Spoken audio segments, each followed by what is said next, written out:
हजारों साल पहले जब आधुनिक इंजीनियरिंग का नामो निशान भी नहीं था, तब चोल साम्राज्य के महान राजा करिकाल चोल ने एक असंभव सा दिखने वाला सपना देखा। उन्होंने ठान लिया कि वह कावेरी की विनाशकारी बाढ़ को रोकेंगे और उस पानी को किसानों के खेतों तक पहुंचाएंगे। लेकिन चुनौती पहाड़ जैसी थी, क्योंकि नदी के नीचे कोई ठोस चट्टान नहीं थी, सिर्फ बहती हुई रेत थी। राजा के इंजीनियरों ने एक अद्भुत तकनीक सोची। हजारों मजदूरों ने मिलकर जंगलों से भारी ग्रेनाइट पत्थरों को काटना शुरू किया। इन विशाल पत्थरों को तट तक लाया गया और मोटी रस्सियों से बहुत मजबूती से जकड़ दिया गया।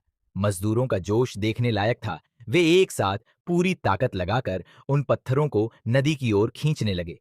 नदी के बीचों बीच खड़े मजदूर उफनती लहरों के बीच अपनी जान हथेली पर रखकर गहराई माप रहे थे। जैसे ही आदेश मिला, मजदूरों ने उन भारी पत्थरों को नदी के तेज बहाव और भंवर के बीच गिराना शुरू किया।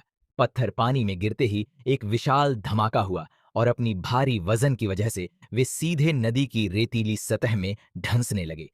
यही इस तकनीक का राज था। पत्थर रेत में ढंसकर एक ऐसी नींव बना रहे थे जो कभी हिल नहीं सकती थी। मजदूरों ने कमर तक पानी में डूबे रहकर भारी हथौड़ों की मदद से उन पत्थरों को आपस में जोड़ा। एक लंबी इंसानी जंजीर बनाई गई, जहां छोटे पत्थरों को हाथों हाथ पास किया गया ताकि बांध की दीवार ऊंची हो सके। राजा करिकाल चोल ने खुद ऊंची चट्टान पर खड़े होकर इस काम का निरीक्षण किया। उन्होंने बांध को एक खास घुमावदार आकार दिया ताकि वह पानी के दबाव को झेल सके। मजदूरों के सालों के अथक परिश्रम और बलिदान के बाद दुनिया का सबसे पहला बांध कल्लनई बनकर तैयार हुआ।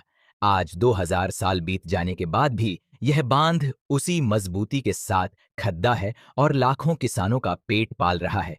यह केवल पत्थरों का ढांचा नहीं, बल्कि प्राचीन भारतीय इंजीनियरिंग और हमारे पूर्वजों के पसीने की वो कहानी है जिसे समय भी नहीं मिटा सका।